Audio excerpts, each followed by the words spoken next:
ವ್ಯಸನ ಮುಕ್ತ ನಾಡಿನತ್ತ ನಮ್ಮ ನಡಿಗೆಯು ಸಾಗಬೇಕಿದೆ, ಜಯಿಸಬೇಕಿದೆ.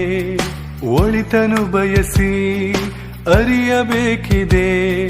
ನಮ್ಮ ನಾಳೆಗೆ ಹಿಂದೆ ಯೋಚಿಸಿ ಮಾದಕ ಬಲೆಯಿಂದ ನಮ್ಮನ್ನೇ ಕಾಯಬೇಕಿದೆ.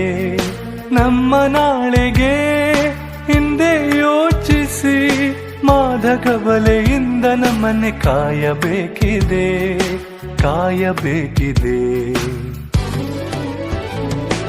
ಮಾದಕ ದ್ರವ್ಯಗಳನ್ನು ನಾವು ತ್ಯಜಿಸುವ, ದೃಢ ಚಿತ್ತದಿಂದ ನಾವು ಸಾರಿ ಹೇಳುವ, ಬಲಿಪಡಿಸುವ ಮೋಸ ಜಾಲದಿಂದ ಓಡುವ, ಮಾದಕ ಪ್ರಪಂಚದಿಂದ ದೂರ ನಿಲ್ಲುವ. ಮಾದಕ ದ್ರವ್ಯಗಳನ್ನು ನಾವು ತ್ಯಜಿಸುವ, ದೃಢ ಚಿತ್ತದಿಂದ ನಾವು ಸಾರಿ ಹೇಳುವ, ಬಲಿಪಡಿಸುವ ಮೋಸ ಜಾಲದಿಂದ ಓಡುವ, ಮಾದಕ ಪ್ರಪಂಚದಿಂದ ದೂರ ನಿಲ್ಲುವ.